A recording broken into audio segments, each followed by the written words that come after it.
కడప టీవీకి స్వాగతం. ముందుగా ముఖ్యాంశాలు. ఆర్టీసీ బస్సులో షర్మిల ప్రయాణం.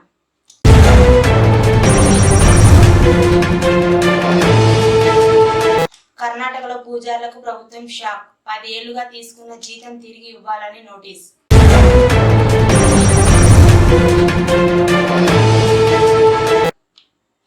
హైదరాబాద్ మెట్రో పేజీ 2 మార్గాన్ని ఖరారు చేసిన తెలంగాణ ప్రభుత్వం.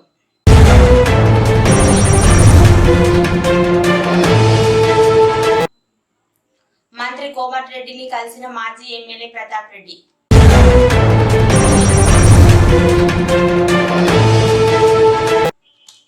మిజోరంలో సైనిక విమానానికి ప్రమాదం, 8 మందికి గాయాలు.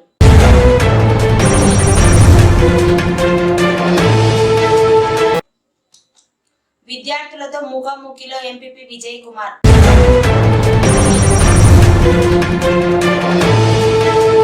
వచ్చే నెల నుంచి ఇంటికి 200 యూనిట్ల ఉచిత విద్యుత్ హామీ నెరవేరబోతుందన్న మంత్రి.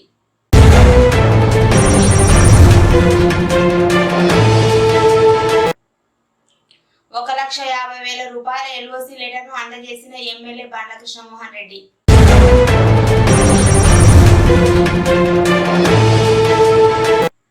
పార్లమెంట్ ఎన్నికలకు షెడ్యూల్ విడుదల చేసిన ఎన్నికల కమిషన్. ఏప్రిల్ 16వ తేదీన ఎన్నికలు.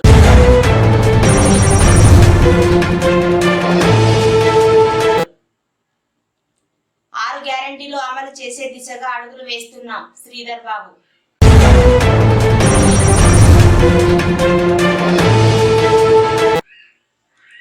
సీఎం రేవంత్ రెడ్డి నియోజకవర్గంలో తొలి ప్రభుత్వ ఇంజనీరింగ్ కాలేజ్.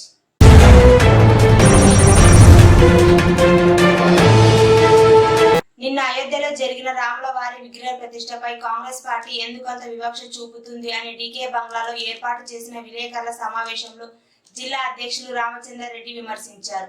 తెలంగాణలో కొత్తగా ఏర్పడిన కాంగ్రెస్ ప్రభుత్వం అయోధ్య రామాలయ విగ్రహ ప్రతిష్టపై ఒకరు కూడా మాట్లాడకపోవడం సిగ్గుచేటు. సీఎం రేవంత్ రెడ్డి దావోస్ పర్యటన అంటూ తప్పించుకొని తిరుగుతూ అయోధ్య రామాలయంలో రాముల వారి విగ్రహ ప్రతిష్టపై మాట్లాడకపోవడం సిగ్గుచేటు. మీ ప్రభుత్వం రావడానికి హిందువులు ఓట్లు లేవా, లేక హిందువులు ఓట్లు వేయలేదా, వారి మనోభావాలు మీకు అవసరం లేదా అంటూ జిల్లా అధ్యక్షుడు రామచందర్ రెడ్డి మండిపడ్డారు. ఇంత పెద్ద ఎత్తున దేశవ్యాప్తంగా పండగ చేసుకుంటుంటే ఒక్కరోజు కూడా సెలవు ప్రకటించకపోవడం మీ నీచ రాజకీయానికి నిదర్శనం. స్వాతంత్రం వచ్చి 75 ఏళ్లు గడిచినా కాంగ్రెస్ పార్టీ 60 ఏళ్లు పాలించినా ఈ విభజన పాలించే మనస్తత్వం పోలేదు అన్నది నిజం అని మరోసారి ఒప్పుకున్నట్టు అయింది అని అన్నారు. ఈ కార్యక్రమంలో జిల్లా ప్రధాన కార్యదర్శి Ravikumar, assembly convener Ramanjaneyulu, OBC Morcha అధ్యక్షుడు దాస్, కార్యదర్శి నరసింహ, బీజేపీ నాయకులు తదితరులు పాల్గొన్నారు.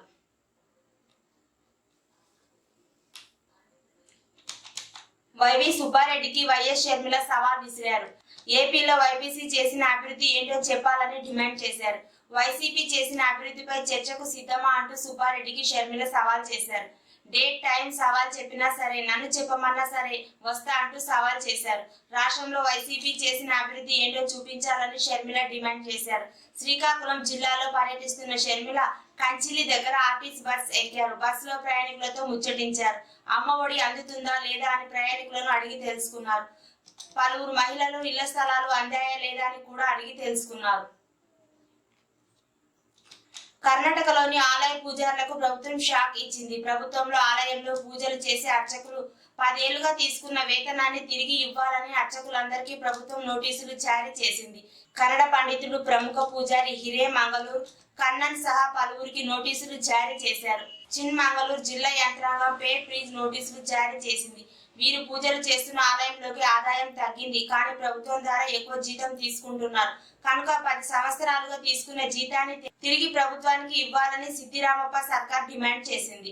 ముఖ్యంగా కన్నడలో రాముడికి పూజలు చేసే పూజారి హిరే మంగళూరు కన్నన్ కు సిద్దిరామప్ప ప్రభుత్వం షాక్ ఇచ్చింది. గత ఏడాదిలోనే కన్నన్ జీతానికి ప్రభుత్వం నిలిపివేసింది. ఇప్పుడు ఇప్పటి వరకు తీసుకున్న జీతాన్ని ప్రభుత్వానికి తిరిగి ఇవ్వాలని డిమాండ్ నోటీసులు పంపింది.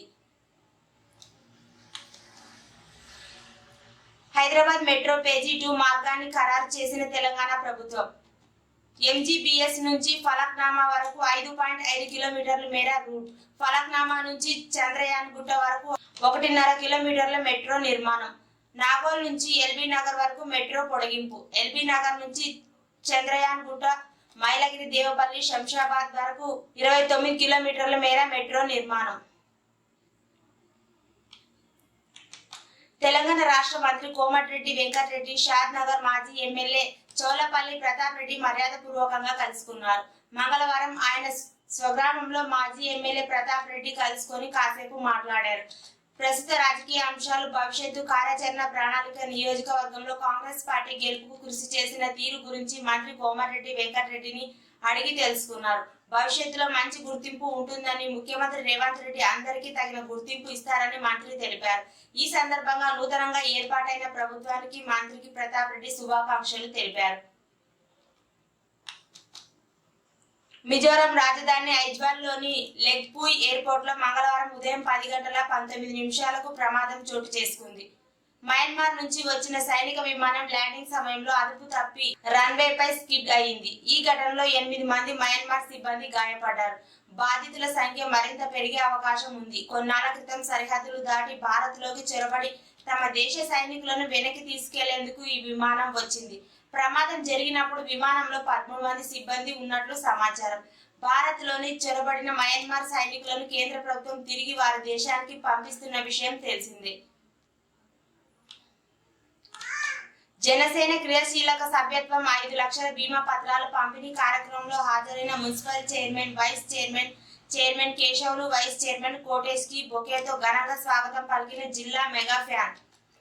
మంగళవారం గద్వాల జిల్లా కేంద్రంలోని నల్లకుంట వాల్మీకి భవన్ లో జిల్లా మెగా ఫ్యాన్స్ అధ్యక్షుడు బోయ జమ్మన్న ఆధ్వర్యంలో జనసేన క్రియాశీలక ప్రభుత్వం 5 లక్షల బీమా పత్రాలు పంపిణీ కార్యక్రమానికి ఘనంగా నిర్వహించారు. ఈ కార్యక్రమానికి ముఖ్య అతిథిగా municipal chairman BS Keshavulu, vice chairman Babar, BRS party senior నాయకులు బి కోటేష్ తదితరులు హాజరయ్యారు. ఈ సందర్భంగా క్రియాశీలక సభ్యులకు వారి చేతుల మీదుగా కిట్లు, 5 లక్షల బీమా పత్రాలు జన సైనికులకు అందజేయడం జరిగింది. మండలంలోని అన్ని ప్రభుత్వ ఉన్నత పాఠశాలలో 10వ తరగతి చదువుతున్న విద్యార్థులు 100% ఉత్తీర్ణత సాధించడం కోసం గట్టు ఎంపీపీ విజయ్ కుమార్ ఒక వినూత్న కార్యక్రమానికి శ్రీకారం చుట్టారు. దీనికి విద్యార్థులు మరియు వారి తల్లిదండ్రులతో ముఖాముఖి చర్చ అనే కార్యక్రమాన్ని ఎంచుకున్నారు. ఇందులో భాగంగా నేడు ఆలూరు ప్రభుత్వ పాఠశాలలో 10వ తరగతి చదువుతున్న విద్యార్థులు మరియు వారి తల్లిదండ్రులతో ముఖాముఖి చర్చలో విజయ్ కుమార్ పాల్గొన్నారు. మండలంలోని 10వ తరగతి విద్యార్థులు 100% ఉత్తీర్ణత సాధించేలా ప్రతి ఒక్క విద్యార్థి తల్లిదండ్రులు మరియు ఉపాధ్యాయులు ప్రత్యేక శ్రద్ధ తీసుకోవాలని కోరారు. ప్రతి విద్యార్థికి ఎగ్జామినేషన్ కిట్ ను తన సొంత ఖర్చులతో అందజేశారు. ఈ కార్యక్రమంలో ముఖ్య అతిథిగా పాల్గొన్న ఎంవి ఫౌండేషన్ జాతీయ కోఆర్డినేటర్ వెంకటరెడ్డి గట్టు మండలంలోని విద్యాభివృద్ధికి కృషి చేస్తున్న ఎంపీపీని అభినందించారు. ఈ ప్రత్యేక కార్యక్రమంలో ప్రధాన ఉపాధ్యాయులు మరియు ఉపాధ్యాయులు, ఎంపీటీసీ, ప్రజాప్రతినిధులు విద్యార్థులు ఉద్దేశించి మాట్లాడుతూ సలహాలు, సూచనలు చేశారు. మంగళవారం గద్వాల జిల్లా కేంద్రంలోని ఎమ్మెల్యే క్యాంపు కార్యాలయంలో గట్టు మండల పరిధిలోని ఇందువాసి గ్రామానికి చెందిన శారదమ్మ వైఫ్ ఆఫ్ రంగయ్యకు మెరుగైన వైద్య చికిత్స నిమిత్తం ముఖ్యమంత్రి సహాయ నిధి నుండి మంజూరైన 1,50,000 రూపాయల ఎల్ఓసి లాక్ లెటర్ ను ఎమ్మెల్యే బండ్ల కృష్ణమోహన్ రెడ్డి చేతుల మీదుగా వారి కుటుంబ సభ్యులకు అందజేయడం జరిగింది. ఈ కార్యక్రమంలో జిల్లా బీఆర్ఎస్ పార్టీ సీనియర్ నేత Gaddam Krishna Reddy, PSCS vice chairman Vishnu, sarpanch Tikkanna, BRS party నాయకులు, కాంగ్రెస్ రెడ్డి, రవి నాయకులు, కార్యకర్తలు తదితరులు పాల్గొన్నారు. ఎన్నికలకు ముందు తాము ఇచ్చిన 6 గ్యారెంటీలను అమలు చేసే దిశగా అడుగులు వేస్తున్నామని మంత్రి TPCC manifesto committee chairman Sridhar Babu తెలిపారు. గాంధీ భవన్ లో మంగళవారం మేనిఫెస్టో కమిటీ సమావేశమైంది. అనంతరం మంత్రి మాట్లాడుతూ ఎన్నికలకు ముందు మంచి మేనిఫెస్టోను అందించామన్నారు. మేనిఫెస్టోలో 6 గ్యారెంటీలు పొందుపరిచామని, వాటిని అమలు చేసే దిశగా ముందుకు సాగుతున్నామన్నారు. తాము అధికారంలోకి వచ్చిన 2 రోజుల్లోనే మహిళలకు ఉచిత బస్ సౌకర్యం పథకం, ఆరోగ్యశ్రీ 10 లక్షలు పెంచుతూ నిర్ణయం తీసుకున్నట్లు గుర్తు చేశారు. ఎన్నికల్లో ఇచ్చిన హామీలను తప్పకుండా అమలు చేస్తామన్నారు. కాంగ్రెస్ పార్టీపై ప్రజలు ఎంతో విశ్వాసం చూపించారని, వారికి ఇచ్చిన మాట ప్రకారం పథకాలు ఇచ్చి తీరుతామన్నారు. అయితే 6 గ్యారెంటీలపై ప్రతిపక్షాలు చేస్తున్న విమర్శలు తొందరపాటు చర్య అని ఆగ్రహం వ్యక్తం చేశారు. తెలంగాణలో తొలి ప్రభుత్వం engineering college CM Revanth Reddy నియోజకవర్గం కొండగల్లో ఏర్పాటు కానుంది. ఈ దిశగా కోస్గి ప్రభుత్వం పాలిటెక్నిక్ కాలేజీని ఇంజనీరింగ్ కళాశాలగా మార్చేందుకు ప్రభుత్వం నిర్ణయించింది. ఈ మేరకు కాలేజీని అప్గ్రేడ్ చేస్తూ విద్యాశాఖ ముఖ్య కార్యదర్శి బుర్రా వెంకటేశం సోమవారం ఉత్తర్వులు జారీ చేశారు. వచ్చే విద్యా సంవత్సరం 2024-25 నుంచి ఇక్కడ తరగతులు ప్రారంభించనున్నారు. ఇందుకు అనుగుణంగా చర్యలు తీసుకోవాలని సాంకేతిక విద్యాశాఖ కమిషనర్ ఆదేశించింది. రాష్ట్రంలో ప్రస్తుతం ఇంజనీరింగ్ కాలేజీలన్నీ విశ్వవిద్యాలయాల ఆధ్వర్యంలో నడుస్తున్నాయి. కోస్గి కళాశాల మాత్రం రాష్ట్ర సాంకేతిక విద్యాశాఖ ఆధ్వర్యంలో పనిచేస్తుంది. మౌలిక వసతులు, బోధనేతర సిబ్బంది నియామకం, వేతనాలు వంటి వ్యవహారాలన్నీ సాంకేతిక శాఖే చూస్తుంది. అయితే సిలబస్ రూపకల్పన, పరీక్షల నిర్వహణ, సర్టిఫికేట్ల జారీ కోసం కళాశాలలు ఏవైనా విశ్వవిద్యాలయకు అనుగుణంగా ఉండాలి. కాబట్టి కోస్గి ఇంజనీరింగ్ కాలేజీ GSTUకు అనుబంధంగా కొనసాగుతుంది. ఇంజనీరింగ్ కాలేజీగా అప్లికేట్ అయిన ప్రస్తుతం ఉన్న పాలిటెక్నికల్ కోర్సు యథావిధిగా కొనసాగనున్నట్లు తెలిపారు. 100 రోజుల్లో కాంగ్రెస్ పార్టీ ఇచ్చిన హామీలు నెరవేర్స్తామని రోడ్లు, భవనాల శాఖ మంత్రి కోమటిరెడ్డి వెంకటరెడ్డి అన్నారు. మంగళవారం హామీల అమలుపై గాంధీ భవన్ లో సమీక్షా సమావేశం నిర్వహించారు. ఈ సందర్భంగా ఆయన మాట్లాడుతూ ఎన్నికల్లో ఇచ్చిన హామీలను తప్పకుండా నెరవేరుస్తామన్నారు.